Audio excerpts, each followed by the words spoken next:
Baik, Assalamualaikum, salam sejahtera. Bersama saya sekali lagi Cikgu Syahrul binti Saad, Guru Cemerlang Bahasa Melayu dari SMK Datuk Syed Ahmad Perlis dalam program Tuition Mada khusus untuk tingkatan 4.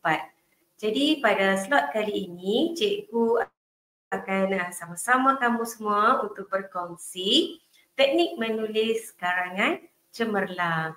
Jadi sebelum kita teruskan, apa kata kita saksikan terlebih dahulu apakah kandungan yang bakal cikgu kongsi.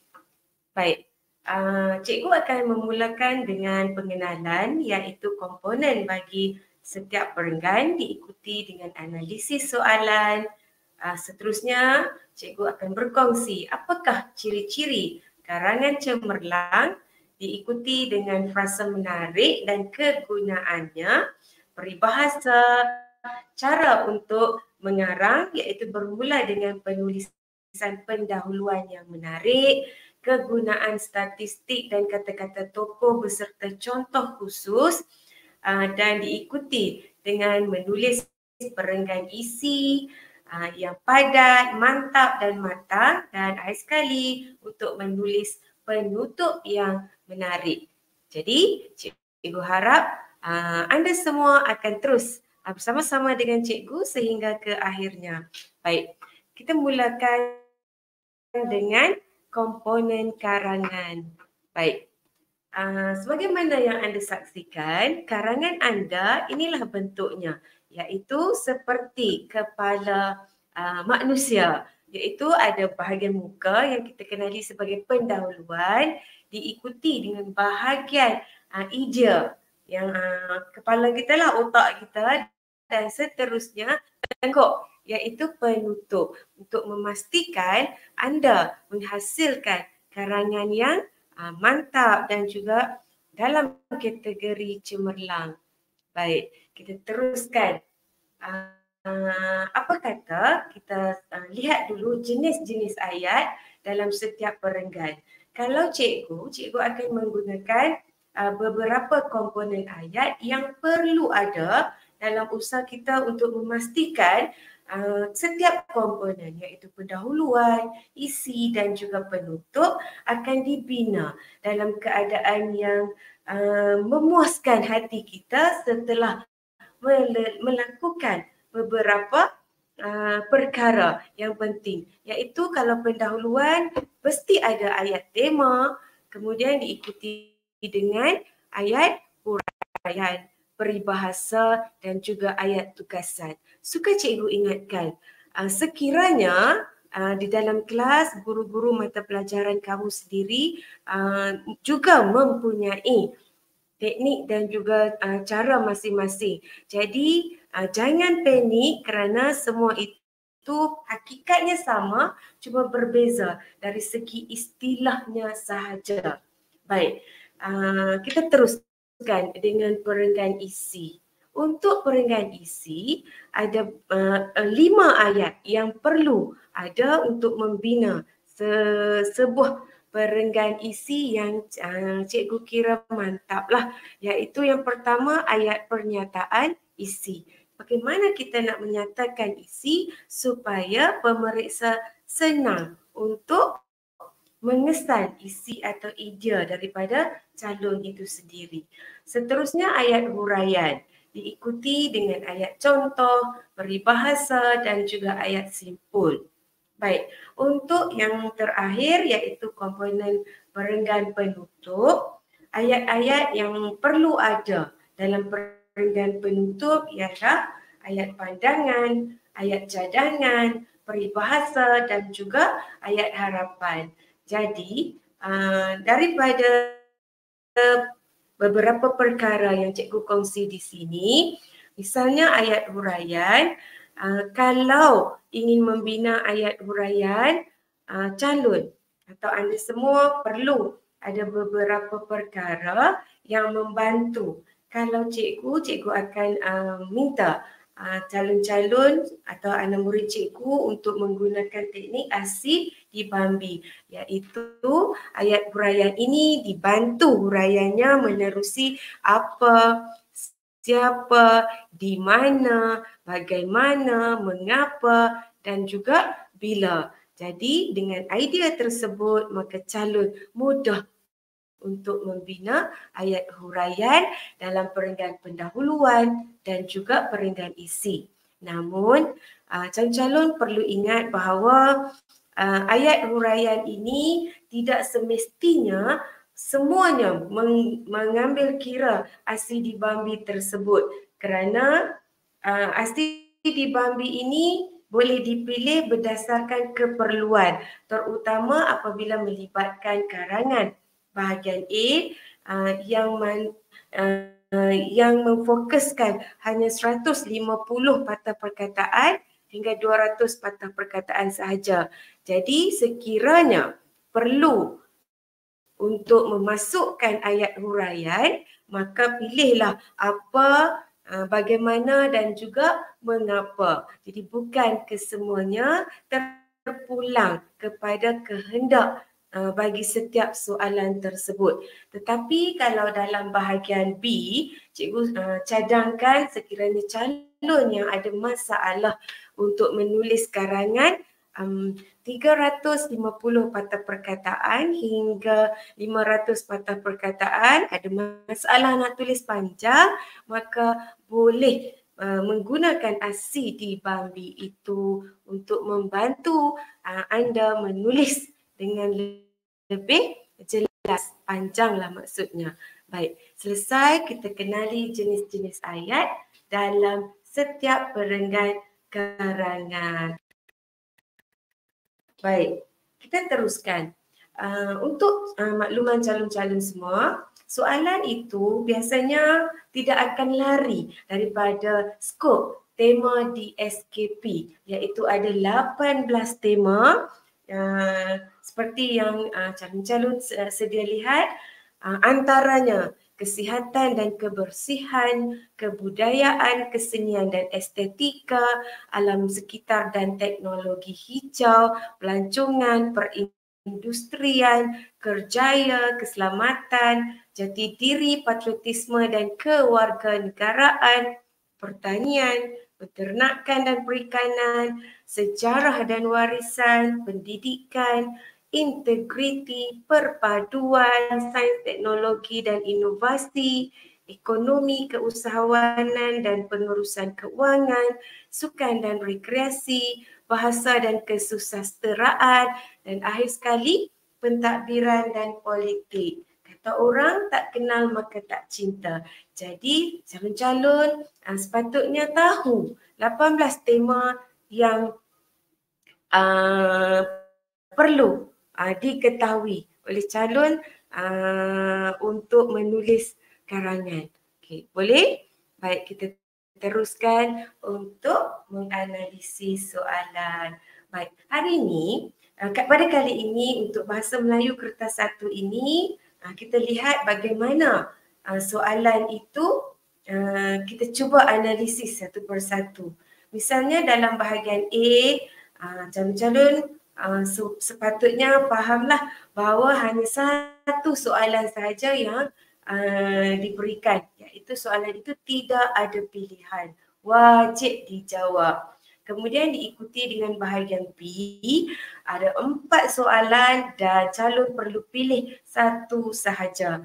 Maknanya 2 soalan lah, iaitu satu daripada bahagian A dan satu lagi daripada bahagian B. Baik, kita lihat untuk bahagian A, tugasan ini dia ada 2 jenis, iaitu tugasan khusus, bahan umum. Maksudnya tugasan itu berformat. Yang inilah yang paling ditakuti oleh calon. Setakat ini pada tahun 2000 SPM 2021 sahaja ada format, iaitu rencana. Untuk tahun yang berikutnya tidak berformat, iaitu tugasan umum, bahan khusus, iaitu karangan pendapat. Baik, apabila dah mudah, ada satu yang menjadi masalah kepada calon-calon. Ini suka cikgu kongsikan.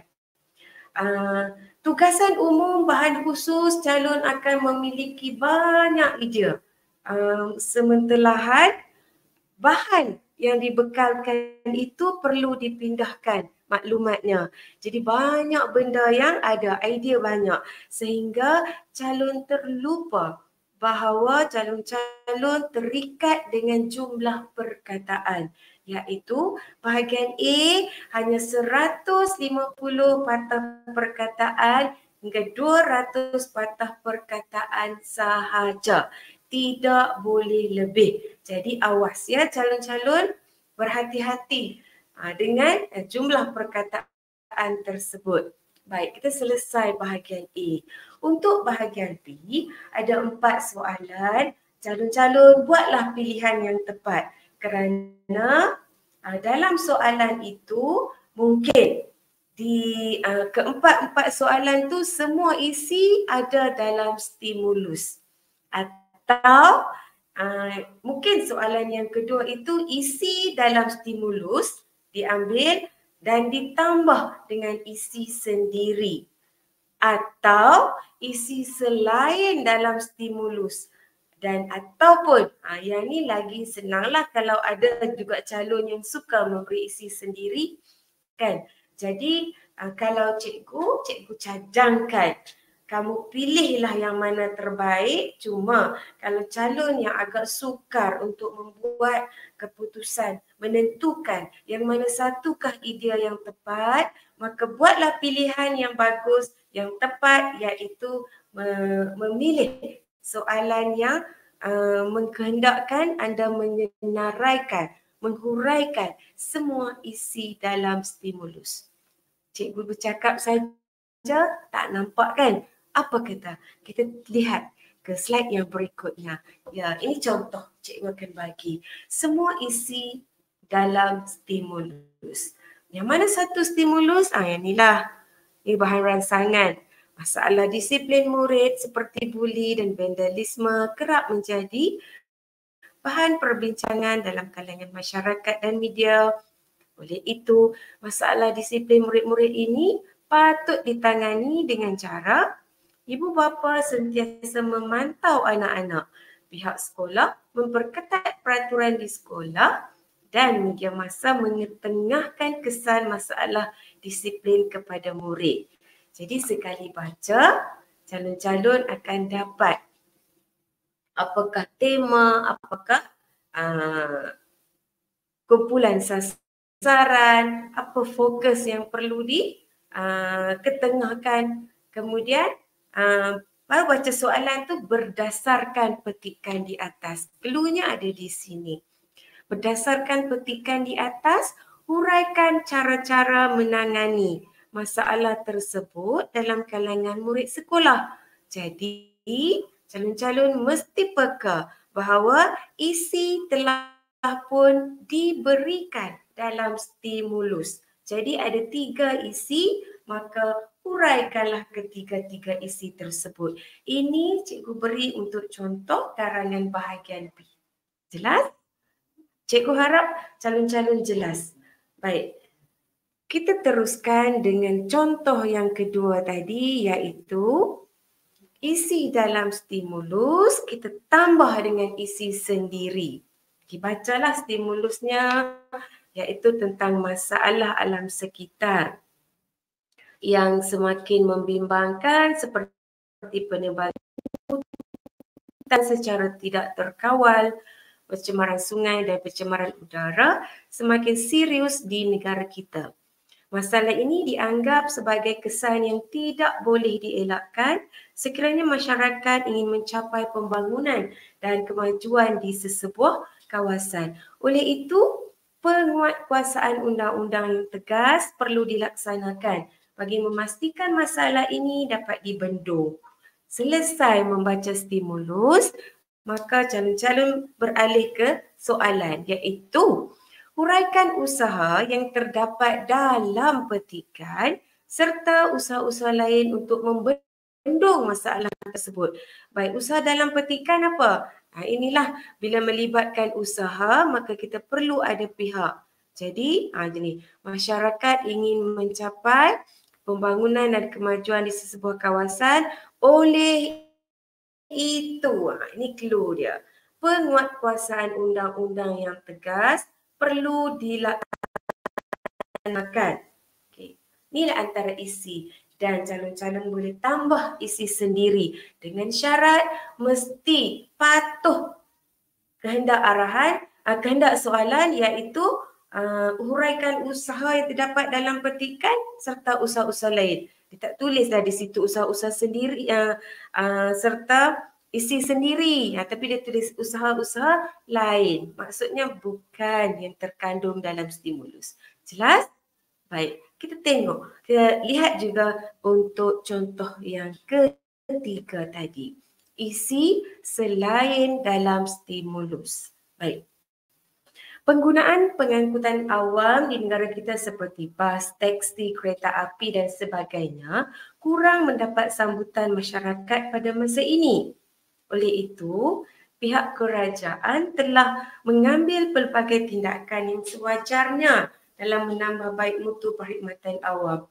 Hal ini dikatakan demikian kerana penggunaan pengangkutan awam oleh masyarakat dapat meningkatkan pendapatan negara selesai membaca stimulus. Kenapa ya cikgu membaca stimulus? Ini menunjukkan bahawa pentingnya calon membaca stimulus untuk mendapatkan maklumat yang terperinci dan seterusnya barulah kita membaca soalan. Selain kepentingan yang dinyatakan dalam petikan di atas. Maksudnya jangan terus ambil, baca arahan, soalan. Selain gariskan, jangan sayang kertas soalan tersebut. Boleh lakarkan atau conteng atau buat catatan. Okey, baik. Selain kepentingan yang dinyatakan dalam petikan di atas, bincangkan kepentingan pengangkutan tersebut.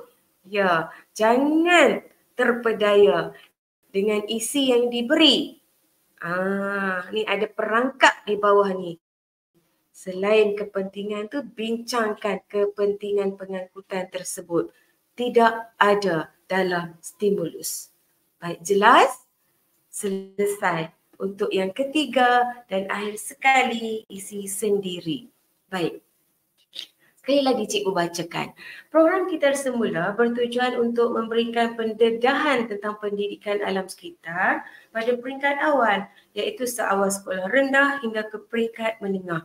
Jadi program ini sekaligus mendatangkan impak positif bukan hanya di sekolah, malahan ke peringkat daerah, negeri maupun negara. Usaha ini turut dilihat amat penting bagi mewujudkan sekolah sebagai institusi yang ceria, bersih dan kondusif sekaligus memberikan suasana persekitaran yang selesa kepada warga sekolah.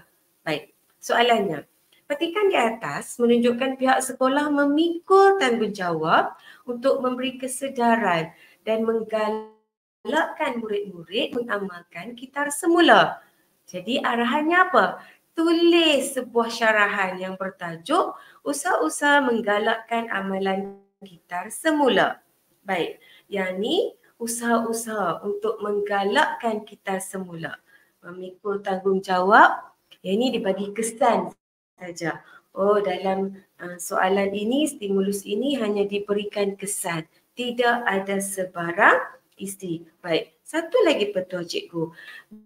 Bila menyebut tentang usaha-usaha dan tidak ditulis usaha siapa, maka calon dinasihatkan untuk menyatakan lebih daripada satu pihak. Okey, senang. Kamu boleh nyatakan usaha pihak sekolah, kerajaan, media massa, masyarakat, terpulang. Jangan bagi satu sahaja kerana tidak dinyatakan usaha siapa. Bermaksud mesti melibatkan pelbagai pihak. Jadi selesai untuk slot menganalisis soalan. Cikgu harap dengan penerangan cikgu ini maka calon-calon dapat faham dan cuba untuk mengarang dengan sebaik mungkin melalui proses mula iaitu analisis soalan yang mantap penguasaannya. Baik. Seterusnya kita lihat pula yang dikatakan ciri-ciri karangan yang cemerlang. Apa ya ciri-cirinya? Kita dah selesai menganalisis. Jom kita lihat ciri-ciri karangan cemerlang. Baik, di sini cikgu paparkan. Untuk bahagian A, markah yang diperuntukkan bagi calon untuk karangan cemerlang, kategori cemerlang iaitu antara 26 hingga 30 markah. Kita boleh, seboleh mungkin kita cuba untuk menulis supaya dapat memperoleh markah yang paling tinggi. Jadi berdasarkan kriteria ini maka calon-calon perlu berusaha untuk memenuhi kehendak yang dikatakan karangan cemerlang. Kita tengok tema. Selalunya tidak ada masalah kerana karangan anda bagi calon cemerlang tidak akan lari daripada tema ataupun tugasan. Baik. Untuk idea selalunya relevan kerana berlaku merupakan pemindahan maklumat. Cuma berhati-hati, adakah tugasan umum ataupun tugasan khusus ataupun sama ada berformat ataupun tidak berformat. Kemudian huraian jelas dan matang juga kena berhati-hati. Bimbang sekiranya ingin memastikan huraian tersebut terlalu jelas, terlalu matang, maka menyebabkan jumlah perkataan lebih awas ya calon-calon. Baik, kita teruskan dengan bahasa. Banyak kriteria yang berada dalam bahasa. Bahasa gramatis dari segi kata dan ayat. Yang ni sekali lagi sebelum cikgu lebih jauh lagi juga calon-calon kena pandai membuat pilihan. Kerana dalam bahagian A mungkin ramai juga calon yang telah menghafal frasa-frasa menarik dan juga kosakata berdarjat tinggi dan berhati-hati dalam memasukkan penggunaan frasa menarik yang terlalu panjang kerana akan menyebabkan lebih melanggar arahan supaya hanya 200 patah perkataan sahaja. Baik, penggunaan kosakata luas dan tepat, unsur bahasa yang digunakan bervariasi. Maksudnya dia boleh menggunakan ayat majmuk, macam-macam ayat digunakan kan. Ayat itu gramatis, tidak salah dari segi hukum tata bahasa, penggunaan ungkapan menarik juga mesti sesuai lah dan tepat. Kalaulah ada dalam soalan tugasan khusus iaitu surat kiriman rasmi, perlukah sedasawarsa ini dalam meniti arus? Cikgu rasa yang tu tidak perlu. Jadi kena lihat. Maksudnya di sini penggunaan ungkapan menarik itu biarlah sesuai dan tepat penggunaannya. Ejaan mesti betul, iaitu menggunakan sistem ejaan Rumi baharu. Penggunaan tanda baca betul dan juga tepat. Pengolahan, maksudnya cara calon-calon mengarang sama ada mestilah menarik dan juga berkesan. Apa yang menyebabkan menarik dan berkesan kita akan lihat untuk slide yang berikutnya. Laras bahasa tu sesuai mengikut tugasan macam cikgu sebut tadi. Kalau email, kalau resume, kalau surat kiriman rasmi, bagaimana laras bahasa yang sesuai digunakan. Wacana lengkap. Ada pendahuluan, ada isi dan juga ada kesimpulan dan pemerengganan sesuai. Baik. Itu bahagian A. Sekarang kita lihat pula bahagian B. Lebih kurang sama sahaja, cuma markahnya berbeza, iaitu 64 hingga 70 untuk markah cemerlang. Jadi calon-calon kena ingat, bijak membahagi masa.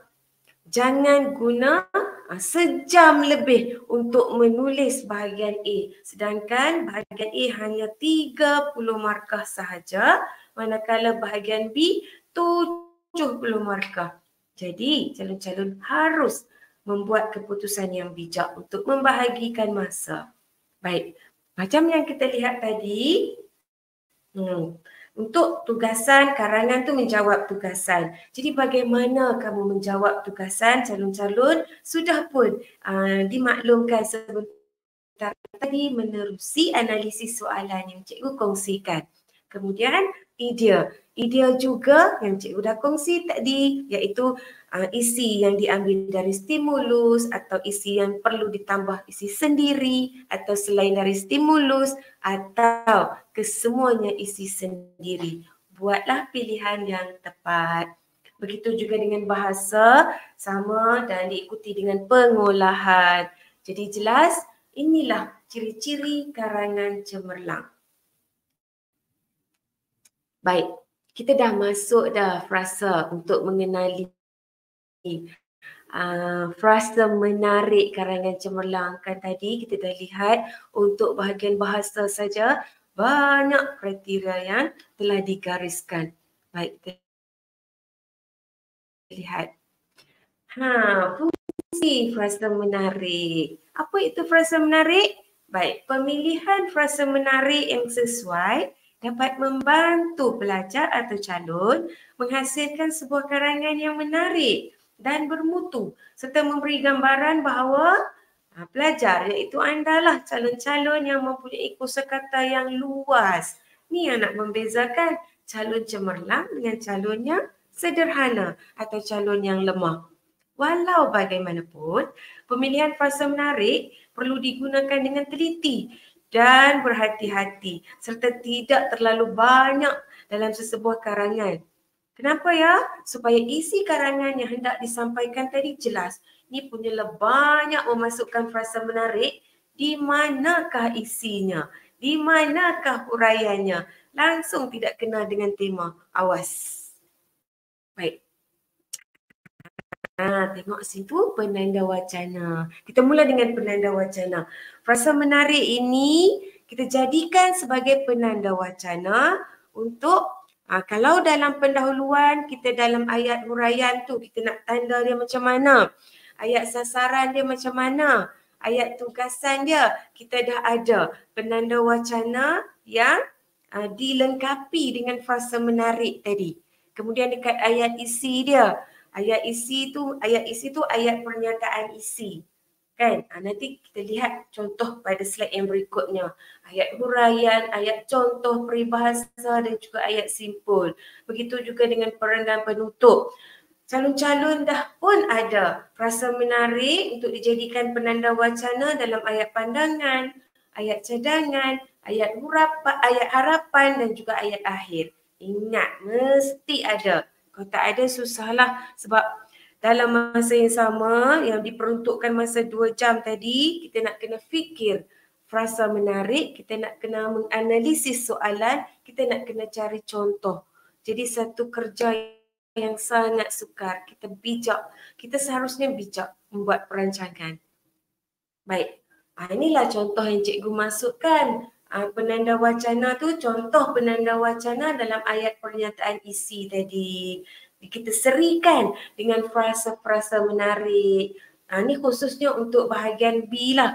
Kalau bahagian A, kena berhati-hati. Berkali-kali dah cikgu rasa cikgu sebutkan. Iaitu dalam bahagian A, berhati-hati dengan penggunaan frasa menarik yang panjang berjela, panjang lebar kerana anda terikat dengan jumlah perkataan yang sangat minimal lah 200 patah perkataan. Baik, kita tengok. Penanda wacana untuk ayat pernyataan isi. Yang pertama, marilah kita luaskan takrifan minda kepada cara yang kedua iaitu macam tu. Tidaklah lagi kita menggunakan antara cara. Okay. Di samping itu, selain itu, apakah yang membezakan calon yang menulis karangan cemerlang dengan yang menulis karangan yang sederhana saja? Inilah antara yang membezakannya. Baik, kita tengok contoh yang berikutnya ni. Langkah ketiga iaitu masukkan isi di sini. Kan? Perlulah dijadikan mantra dalam kehidupan seharian. Bahasa yang kita gunakan kosakatanya luas. Jadi bagaimana ya cikgu kami nak buat ni? Kami tidak ingat dalam masa tersebut, dalam masa menulis yang diperuntukkan, masa menduduki ujian tersebut. Maka inilah langkah awal yang perlu calon-calon buat, iaitu sudah ada perancangan, boleh hafal, cari frasa-frasa menarik untuk dijadikan penanda wacana ini. Dan asingkan. Yang ni cikgu bagi ni untuk penanda wacana ayat pernyataan isi. Baik, tengok yang ni pula. Marilah kita berkongsi idea pragmatik terakhir. Ini untuk yang terakhir. Kan? Wow. Jadi sekarang kita dah nampak dah. Oh, yang keduanya yang ini. Yang isi yang ketiga kita dah ada. Isi yang pertama kita dah ada. Jadi senang ceritanya. Tidak perlu mengambil masa untuk mengeluarkan idea anda untuk menghasilkan, untuk menulis karangan yang menggunakan bahasa berdarjat tinggi, kosakata luas semua tadi. Baik, yang kita tengok inilah berdasarkan capahan minda di atas, jelaslah bahawa ini boleh juga sebagai penutup. Baik, boleh nampak? Faham? Teruskan. Anda juga boleh mencari sendiri, iaitu ni menggunakan kemahiran literasi maklumat lah. Bagaimana ya? Type sahaja di enjin carian Google tadi, penanda wacana.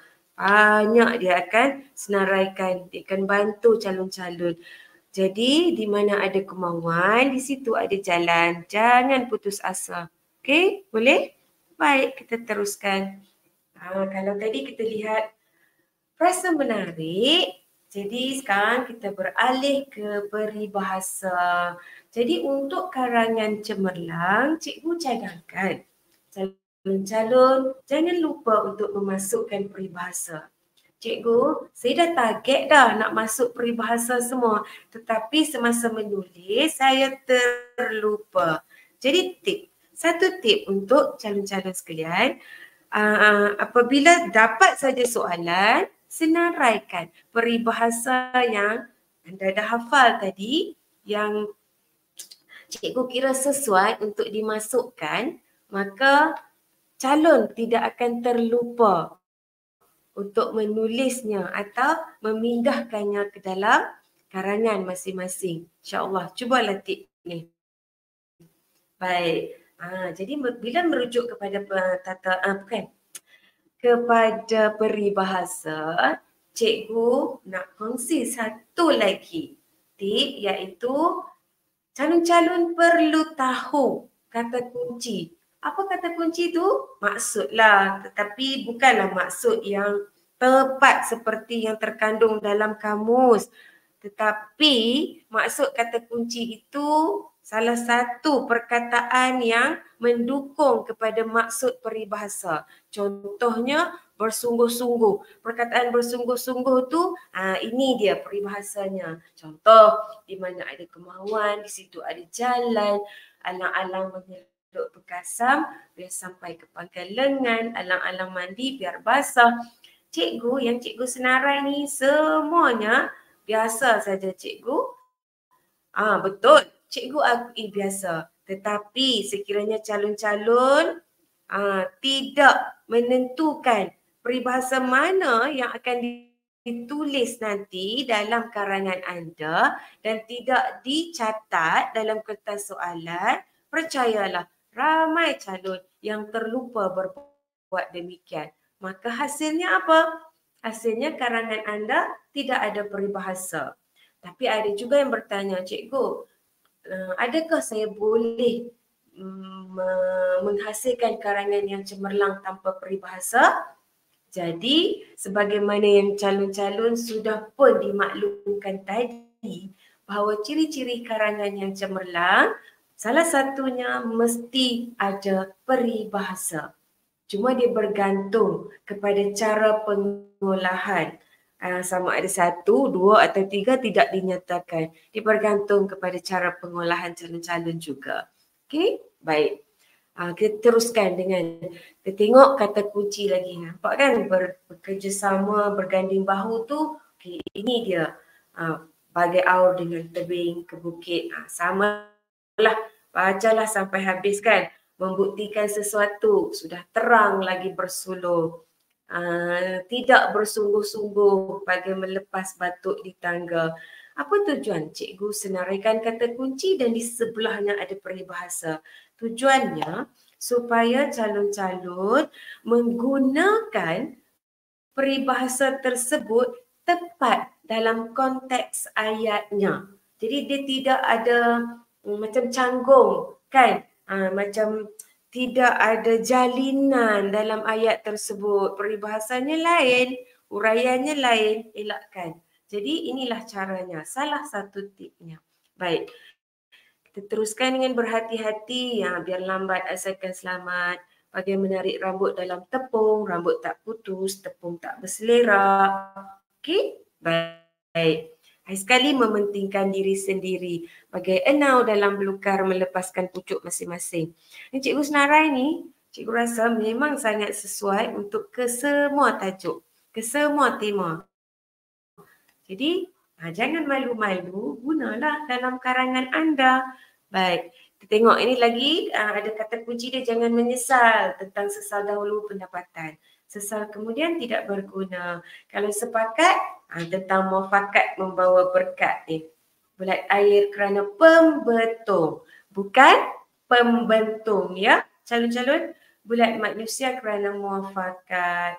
Kemudian kalau bersiap sedia, sediakan payung sebelum hujan. Kenal dahulu, tak kenal maka tak cinta, nak mencontohi. Baik, ini boleh baca sampai habis. Keadaan yang sangat bahaya ni bagai telur di hujung tanduk, retak menanti belah. Ini cikgu terang saja cikgu, saya tidak nampak. Okey, baik. Jangan bimbang. Jom cikgu tunjukkan bagaimana cara untuk memasukkan peribahasa sebagaimana yang cikgu kongsi tadi. Contoh kata kunci dia bersungguh-sungguh. Jadi calon-calon dah pun target nak guna peribahasa alang-alang menjeluk perkasan biar sampai ke pangkal lengan. Jadi contoh ini.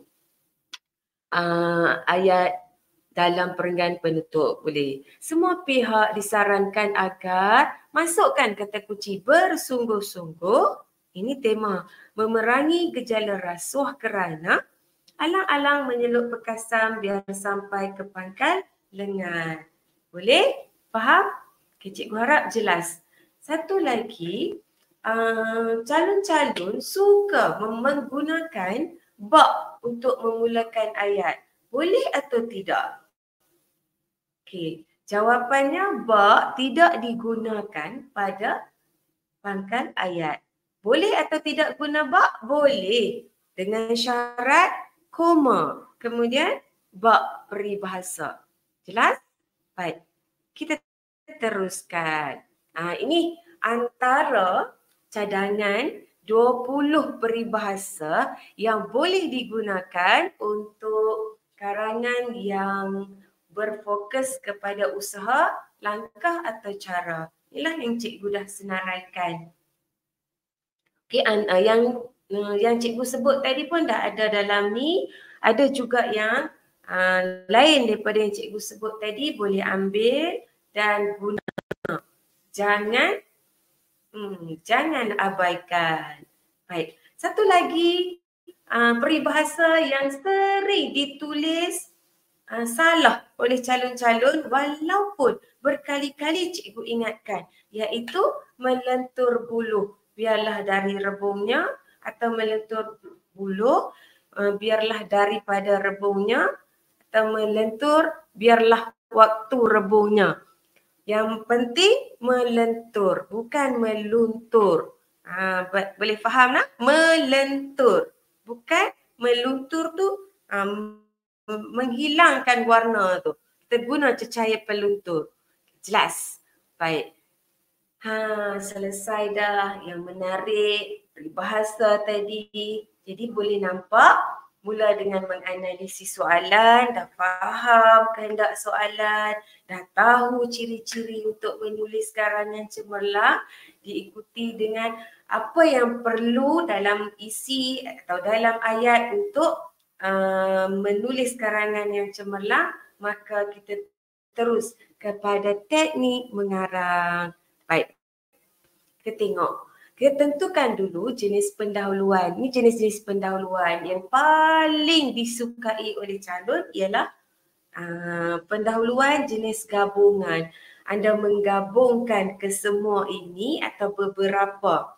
Contoh, gabungkan fakta dengan latar belakang sejarah.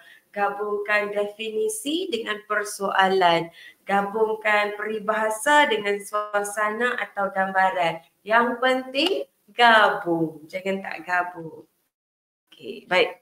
Contoh cikgu bagi penanda wacana pendahuluan. Yang ni alternatif sahaja. Adakah perlu ikut? Terpulang kepada calon-calon. Buatlah pilihan yang bijak kerana hanya jauh hari yang mengenal manikam. Baik, ni antara contoh lah. Dalam kepesatan arus kemajuan dunia yang merentasi masa di bawah lembayung pemodenan, fokus tentang apa? Tentang soalan tu, tentang tema yang telah pun dianalisis oleh calon-calon. Tambahlah dekat bahagian yang cikgu titik, yang cikgu ruang kosong tadi. Kemudian sambung, sering menghiasi paparan media dan menjadi tatapan umum. Baik, cikgu pernah selalu terjumpa calon-calon yang suka ataupun memilih menjadi perbualan di segenap penjuru dunia. Jadi yang ni kena berhati-hati. Agak kurang sesuai kerana ada sesetengah isu itu tidak langsung diperkatakan di seluruh dunia. Jadi elakkan untuk menghasilkan, elakkan daripada menggunakannya bimbang. Nanti tidak logik dengan tidak logik lah dengan penanda wacana yang dipilih tadi dengan isu yang cuba dimasukkan dalam penanda wacana tersebut. Jadi berhati-hati. Boleh? Baik. Ni cikgu ada berilah 5 contoh. Jadi calon-calon boleh pilih dan guna. Yang penting kena guna. Jangan pilih dan terlupa. Kemudian tulis apa yang ingat. Ini bahaya. Kerana cikgu bimbang apabila kamu pilih dan pilihan itu menyebab susah, maka ayatnya kelihatan canggung dan cacat dalam penggunaannya. Ini juga akan memberi gambaran yang tidak baiklah pada karangan kamu oleh pemeriksa yang memberi impression tadi. Baik, kita teruskan. Tu untuk penanda wacana. Kan? Maksudnya kita kena tahu. Banyak dah tadi yang cikgu dah kongsi kan. Baik, kita tengok untuk contoh statistik dan juga kata-kata tokoh. Kita nak masukkan, kalau bukan sekadar kita menggunakan penanda wacana dengan frasa-frasa menarik tadi, kita juga perlu ada statistik dan juga kata-kata tokoh. Baik, ni boleh untuk kemahiran literasi maklumat, kamu boleh juga mencari tentang statistik dan kata-kata tokoh ini menerusi enjin carian Google dan juga apa-apa sahaja yang sesuai untuk dimasukkan. Kena catatlah. Baik, cikgu bagi contoh lah. Contoh kata-kata tokoh kan. Kita tengoklah dan lihat perbezaannya. Ni contoh, ni ayat simpul. Oleh itu, kita mestilah sentiasa mengutamakan kesihatan.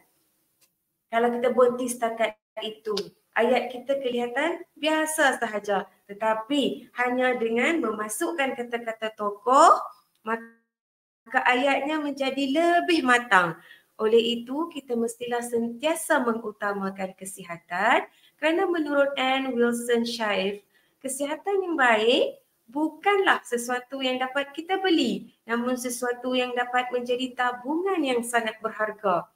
Nampak?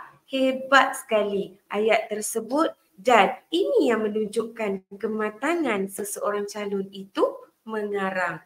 Baik, kalau tadi kata tokoh, ini statistik. Contoh, Malaysia merupakan antara destinasi pelancongan yang menjadi tumpuan dan tarikan pelancong dari seluruh dunia.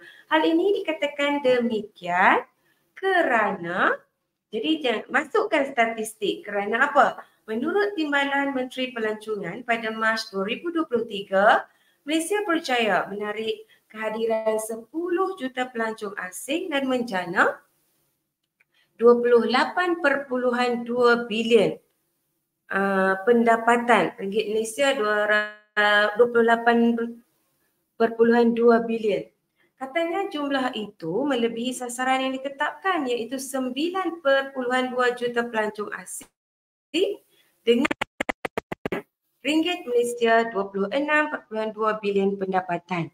Jadi nampak dengan adanya statistik ayat anda lebih matang. Baik, berhati-hati. Cikgu kan pesan masukkan statistik, jangan sesekali menipu dengan mereka-reka mengada-ngadakan statistik itu. Anda dapat dikesan penipuan tersebut. Boleh nampaklah kan? Jadi awas. Baik.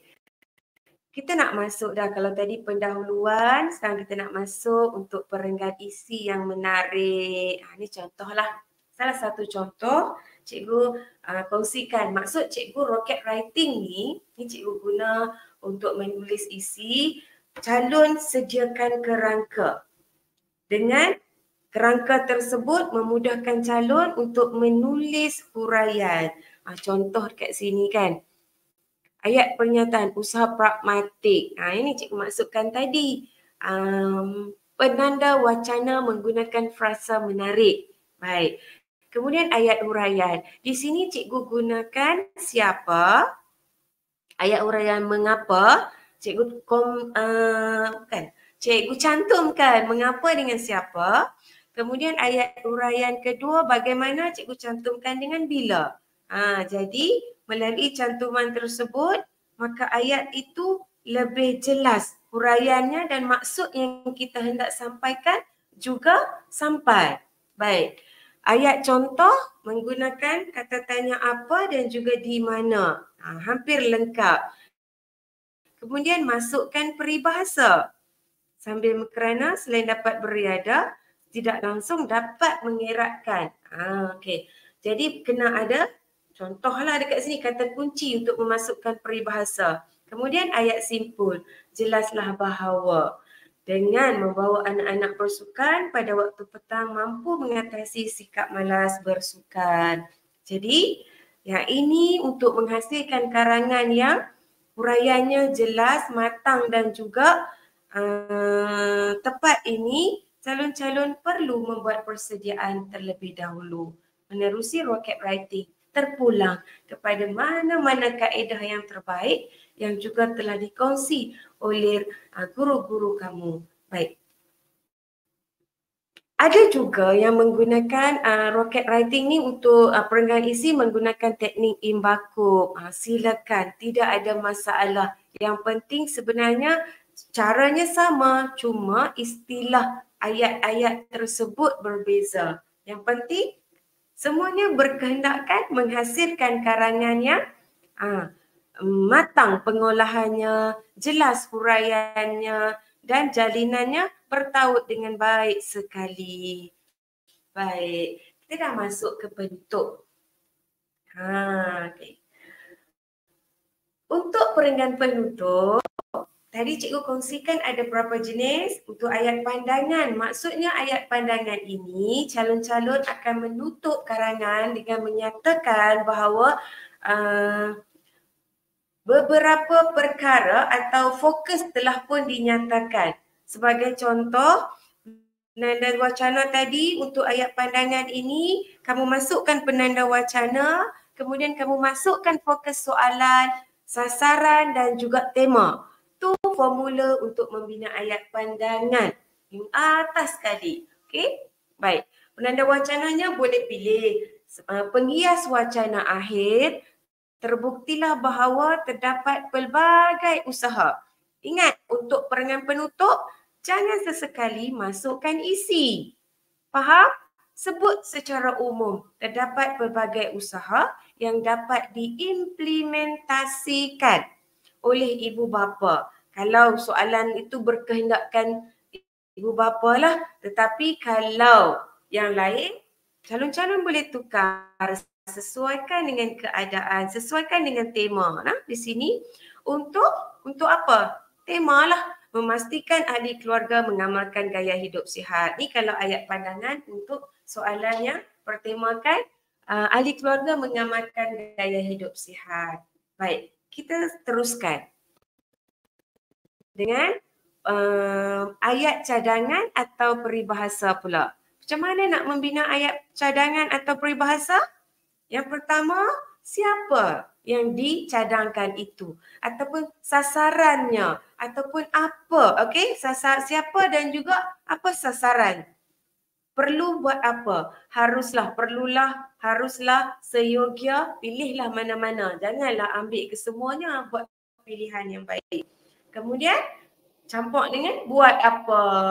Baik, sehubungan dengan itu contoh ayat. Semua pihak. Kalau calon yang kurang cemerlang, dia cakap semua pihak saja. Dia tulis semua pihak saja. Calon yang cemerlang bezanya semua pihak tanpa mengenal batasan usia dan warna kulit, perlulah bersinergi. Bersinergi tu apa dia? Bersinergi itu bekerjasama. Ibarat ke bukit sama didaki, ke lurah sama dituruni demi masukkanlah tema tadi. Ini boleh guna pakai untuk insyaAllah ke semua tema lah yang sesuai. Menjaga kebersihan alam sekitar. Selesai untuk ayat cadangan. Cikgu cantumkan dengan peribahasa. Baik, dah nak habis dah. Dah hampir ke penghujung iaitu ayat harapan. Baik, untuk ayat harapan ni, harapan siapa? Awak nak dibuat apa? Kesan positifnya mesti ada sebab ayat harapan. Takkan kita mengharapkan sesuatu yang negatif, betul kan? Baik, contohnya, ayuhlah kita menggembleng tenaga dan menghayunkan kaki sederak. Ini kosakata berdarjat tinggi ni, kosakata yang sangat luas tetapi tepat penggunaannya. Demi masukkan tema, melestarikan peradaban bangsa ke arah melahirkan rakyat yang berminda kelas pertama. Yang ini penting, masukkan. Walaupun kamu calon-calon menghafal perkataan-perkataan atau frasa-frasa menarik ini, pastikan kena dengan tema. Maksudnya, kena pekalah dengan tema. Jangan hafal sehingga langsung tidak ada kaitan dengan tema. Baik, cikgu rasa sampai setakat itu sahaja dulu untuk kali ini. Cikgu dah kongsi cara dari awal menganalisis ciri-ciri, kemudian apa kriteria yang perlu ada, cara untuk mengarah dari perenggan pendahuluan, isi dan juga penutup. Jadi, cikgu harap calon-calon akan mempraktikkannya dan ambillah yang mana bermanfaat ini supaya dapat digunakan semasa kamu menulis karangan. Kerana apa? Karangan ini merupakan cerminan kepada diri penulisnya. Penulisnya itu siapa? Anda lah kan? Kerana apa? Kerana pemilihan perkataan, frasa, ayat dan idea ni adalah di tangan anda sendiri, iaitu daripada penulisnya. Jadi tentulah kita nak sesuatu yang terbaik yang kita mampu hasilkan. Baik, itu sahaja daripada cikgu untuk kali ini. Terima kasih atas perhatian dan juga komitmen. Semoga cikgu doakan, semoga kalian beroleh A+ atas usaha dan juga komitmen. Ingat, hati hendak semua. Maaf andai ada kekurangan. Sehingga berjumpa lagi. Sekian. Wabillahi taufiq wal hidayah. Assalamualaikum.